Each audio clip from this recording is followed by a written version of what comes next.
Hello there, thank you so much for stopping by. My name is ChitChad and I am so excited because today we are going to be animating Wario from the Super Mario series. But not only is this animation going to be on this channel, but the final piece is going to be used for a video game project that I'm doing over on my gaming channel, which if you haven't seen, I play a little game called Planet Coaster every once in a while over on my gaming channel, and it is a theme park simulator. It's a lot of fun, but one of my favorite key features in that game is the ability to utilize screens to import custom textures, photos, videos, and of course, animation. So right now I'm working on a Super Mario theme park where I'm building a Wario themed arcade castle, and there are some holes that I have left in the side of the castle which I wanted to utilize animation for, and I thought it would be really fun to incorporate Wario, Waluigi, and a 3D coin animation which we are going to be doing on this channel. But for today's episode specifically, we are going to be making the main man in yellow himself,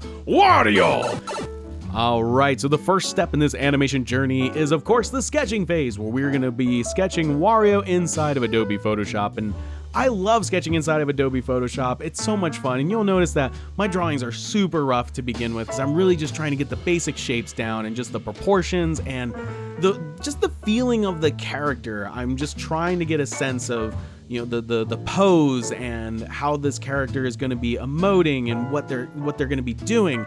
So already knowing kind of what I wanted to do with the animation, I knew what kind of pose that I wanted Wario to be in. And you'll notice that again, my process is very sketchy, and I've always been like that, even when I'm drawing traditionally. For example, I'm working on my own animated series called Benny and Fran, and I'm doing their character turnarounds right now, and all of them started off on just a piece of paper, and I'm left-handed.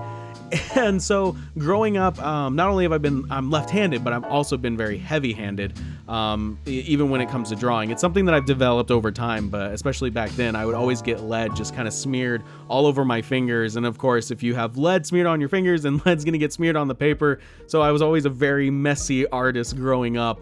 And I'm just thankful for the digital world because I can't smear on a tablet. I can't smear in the digital sense unless I'm purposefully trying to smear. So I'm very grateful for the future. I'm very grateful for technology. I can have a sketchy brush without getting lead all over my fingers. As far as traditional art is concerned, I always hate working with like chalk and charcoal because like I always tried so hard not to be a messy artist, and that stuff is just messy by design, so it kind of drove me crazy. And I have so much respect for people that can draw utilizing those tools because I certainly can't. So we are getting down to the end of this sketch phase, and we're going to jump over into the line work stage. So essentially once I'm done inside of Photoshop, I save the image out as either a PNG or a JPEG, and I import that into Adobe Animate / Adobe Flash. And I hope that doesn't confuse people because this software for many years since its beginning was called Flash, and only recently has been changed to Animate. So I will always call them, you know, vice versa, just so people know what I'm talking about. Because I know I've said this before, but I'm still trying to get used to calling it Animate, because not only do we have Adobe Animate, well, we also have Adobe Character Animator, and I'm a character animator, and I like to animate. So like it's way too much for my brain sometimes. So I miss just calling it Flash. But you'll notice that I'm using different line weights, and for this being a cartoon, I'm not going to have varied line weight. I'm going to use a consistent line, and that's at about a 3-point. And something you got to get used to inside of Flash / Animate is that the line itself, even if you set it to be, let's say 3, 4, or 5, whatever, the line weight can actually shift depending on the scale of the object. Again, we're working in a vector format. And vector means that you can blow this thing up as large as you want and it won't lose any detail. It won't become pixelated because essentially the computer is calculating the lines for us, versus rasterized work, which is something you would do in Photoshop. If you were to blow up something to a huge scale inside of Photoshop, you notice all these pixels, and that's because it's raster. It's a flat piece of work. So I love working inside of a vector format because you can get such clean line work, and I've always enjoyed having that. And mainly because I'm an animator at heart, so one of the things that you kind of learn, especially early on when you're animating, is clean lines help you out a lot. One of my first animations projects that I did when I went to school at the Art Institute was doing in-betweens for a King Louie shot from the Jungle Book. So one of the first things that we had to work on, and I remember having such a hard time with King Louie's hair, because he has just a couple of like strands of hair on the top of his head, and he's bouncing up and down because it's the scene when he's kind of dancing and he's doing the ooh ooh ooh, I wanna be like you, that part, right? And like the hair's just going crazy. And just having those lines be like super crisp and clean helped out so much, because I originally was like very light and sketchy with it, and then I realized that even with the light table I was still having a very hard time seeing those lines. So I've always been more on the side of a heavier line width or a heavy line stroke, but that's my style. You know, there's definitely no right and wrong to this sort of thing. That's just how I interpret the process. And it would be kind of fun to do like that sketchy style, like that, you know, Take On Me music video is what I think of most when I think of like that really sketchy animation style. And it's got such a cool look to it. I just couldn't imagine animating that. It had to be like an insane amount of work. And, you know, I grew up with Cartoon Network and Nickelodeon and all those cartoons like Dexter's Laboratory, the Powerpuff Girls, Ah Real Monsters, Rocko Modern Life. You know, I've always really appreciated that clean line work with animation, so it's definitely impacted the way that I do things now. And you'll notice as I'm doing the line work here inside of Flash that I'm actually drawing what's behind the object. So I'm drawing what's behind the arm, I'm drawing what's behind the head, I'm completing the body, and that's because all of these parts are going to be animated. And if they're going to be animated, that means what's behind them still has to exist. You know, there can't just be the arm and then there's nothing behind it. And then when he moves his arm, it's just going to be a blank space. So we have to draw what's behind all those objects. And I have to think ahead of time, what do I need to be separated in order to do the animation? So I want the torso to be separated from the lower body. I want the feet to be their own objects. I want the arm and the hands to be their own object. I want the head to be its own object. So one thing that you can do, if this is a program you're thinking about working in, is what I like to use is called groups. Now, groups are almost like putting something inside of a folder. It protects it so that if you draw a line over it, you're not going to lose that line, or that line's not going to be affected. And you can do that by pressing Control-G or Command-G if you're on a Mac. And you'll notice that I switch between Direct Selection tool and the Line tool, and those quick keys are V for Direct Selection and N for the Line tool. And I jump back between those two because when the Line tool, I'm just drawing a straight line, and V, I can actually go and create a curve on that line. So it's really helpful. And now that I have things inside of groups, that makes the coloring process, which we're now into, even easier, because I can just go in there, double click, paint it, and jump out. And you'll also notice that I'm utilizing official artwork so I can pick the color palette right from there, so there's no guesswork involved. I'm getting it right from the official source, and that makes things just a little bit easier. As we get closer to the rigging stage, you'll notice that I'm going to turn those groups and I'm going to make them into what's called graphics. Now, graphics are a way to tell Animate/Flash that this object is going to be animated, and it's going to be animated in the tween sense. Now, there's the traditional animation, which is frame by frame. You know, you do your keyframes, you do in-betweens. A tween is essentially doing the keyframes and having the program calculate the in-betweens for you. And you'll notice a lot of television animation, especially nowadays, utilize this. And I think combining kind of the two is one of the strongest ways to get animation out, especially at a quicker rate, which from what I can tell, especially in television, animation's like flying out the door, like it's insane. So you'll notice that I'm putting things inside of graphics, which I believe is F8 on the keyboard. And when you turn something into a graphic, you'll see that there's this little white dot in the middle. That white dot represents the point of rotation. So everything has a center, has a point of rotation, and you can manipulate that to be basically where you want the joints to be. Now you notice I jumped into Photoshop real quick, and that is because I wanted to see exactly how much space I had to work with. So I took a screenshot of my build inside of Planet Coaster, which this is the side of the castle wall, which I'm using the screens for. So that way I know what's going to be on and off screen, especially now that we're jumping into the animation phase, utilizing those graphics and placing down keyframes on the timeline. Now, again, this is going to be tween-based animation with just a couple of keyframes here and there to really emphasize the squash and stretch. That is something that I love doing. Again, harkening back to a lot of the animations that I watched as a kid, there's a lot of squash and stretch. And it's one of those things. There's a bunch of funny images online when you watch old Disney cartoons, there's these, if you pause it at just the right moment when they go from one extreme pose to the other, they just look absolutely ridiculous, like really, really funny. And that's called the smear pose. And smear pose are done, like they're never supposed to be paused on. You're not supposed to see it because our eye interprets motion so rapidly that you're not supposed to see those smear poses. They're literally meant to give that character that sense of speed, that sense of quick snap. And it eases that motion in because it's so fast, because it's such a quick snap motion. It eases it in from one point to another because of that smear pose. So essentially, that's kind of what I'm trying to emulate, but in a vector sense. The one thing that you really can't do very easily inside of a vector-based animation software like Flash, maybe Toon Boom has it or another one, there's not a good way to do a motion blur. If you do a lot of animation inside of After Effects, you can actually have After Effects do that work for you in a sense that you put one keyframe down, you put another keyframe down, and depending on how fast it's going, it can calculate the motion blur for you. So sometimes what I'll do is the base animation without a lot of movement, but just kind of having the character stand still in place. And let's say like Wario is going to jump from one side of the screen to another.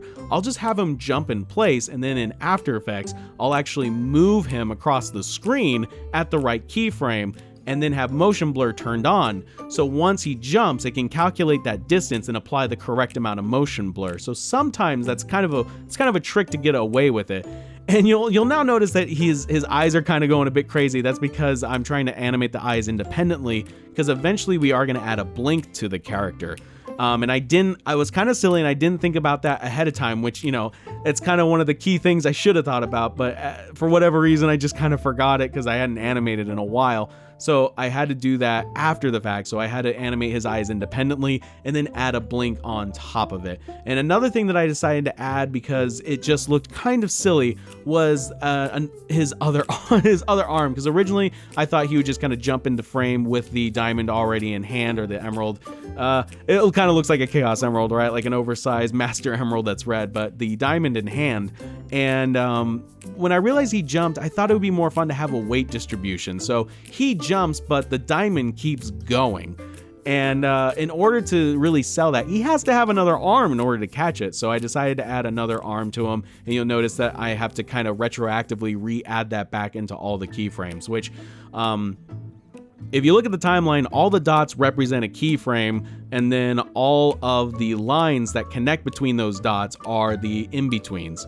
And you can apply what's called an ease in or an ease out on all of those keys to ease the motion in or ease the motion out of a movement, which is also super helpful, and I definitely recommend playing around with those, because it can take what might appear to be a robotic animation where there's a lot of harsh starts and stops and help give it that little bit of ease of motion. We don't just go from point A to point B. We either slow into it or slow out of a motion, because if we didn't, like, our limbs would probably snap and things would go flying, so our bodies naturally try to ease into a motion. So definitely play around with those parameters. You can do that inside of here, and I do it a lot inside of Adobe After Effects as well. Yeah, I'm having a lot of fun with this project so far. It's been great to animate again, and I'm kind of using this as practice for the animation that I'm going to be doing for Benny and Fran, which I'm really excited to share with all of you once I get closer to completing it. So real quick, there's also another type of format that you can put things into, and it's called a movie clip. Now, graphics and movie clips are very similar, but movie clips are almost like their separate movie or their separate animation altogether. They exist past the primary timeline, which means if you want something to constantly be moving and not be interrupted by any keyframes on the exterior timeline, like the main timeline, you would do a movie clip. For example, if you want characters to blink and you never want to change that blink, you can make that a movie clip, and then they'll always just blink with the interval that you set inside of that timeline. So again, graphics and movie clips can have inner timelines, so you can have timelines inside of timelines inside of timelines, and it can get pretty crazy, but that's how you build really advanced like levels of animation. Like you could build really cool animations. So say for example, you would do a walk cycle.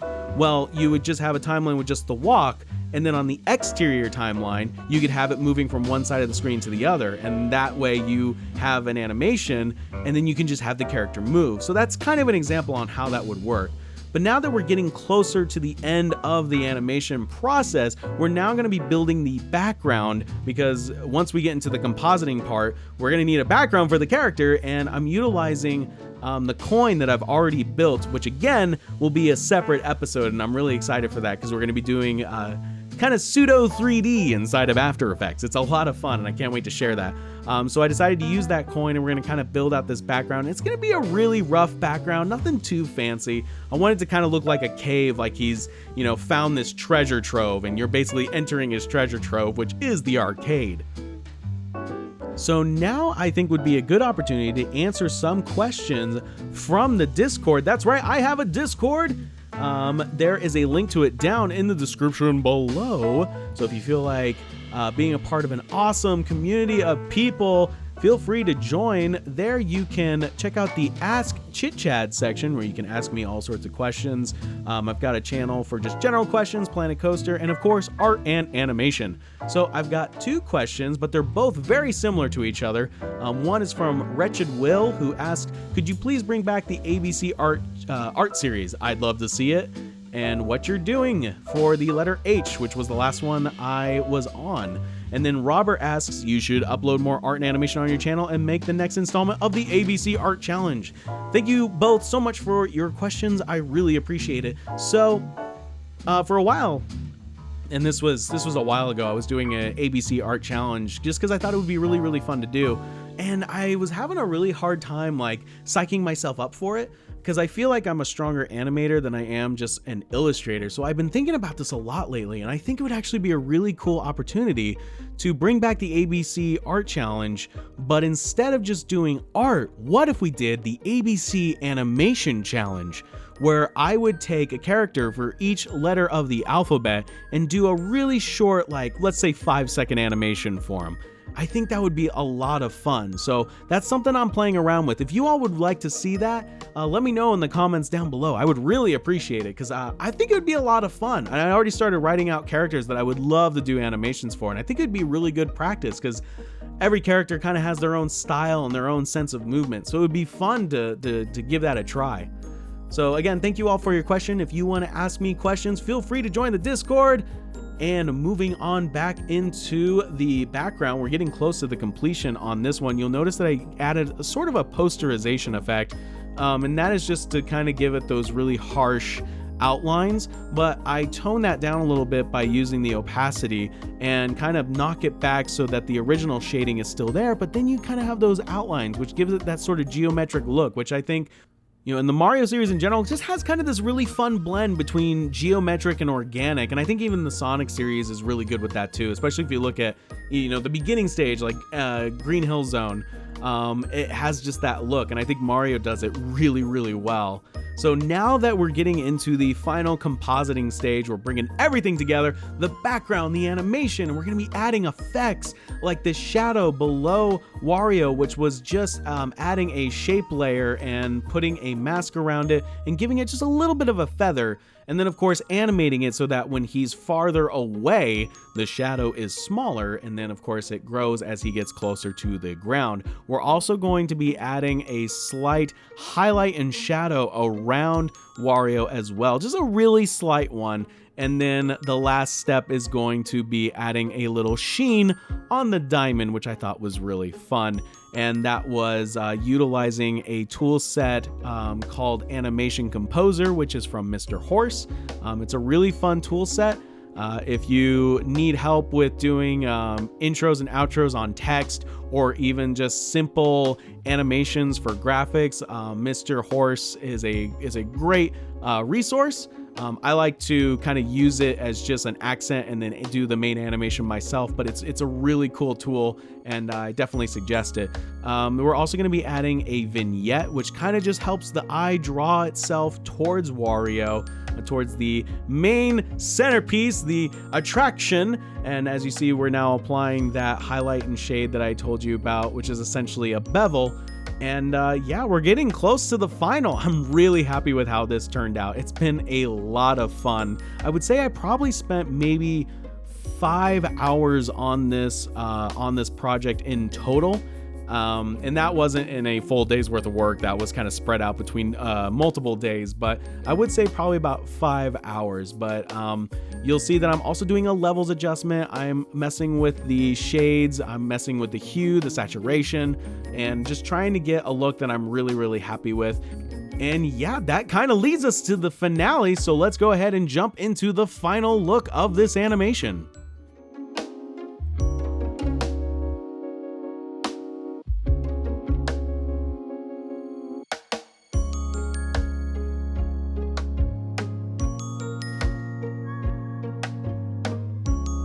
And now we will take a quick look to see what this looks like inside of Planet Coaster.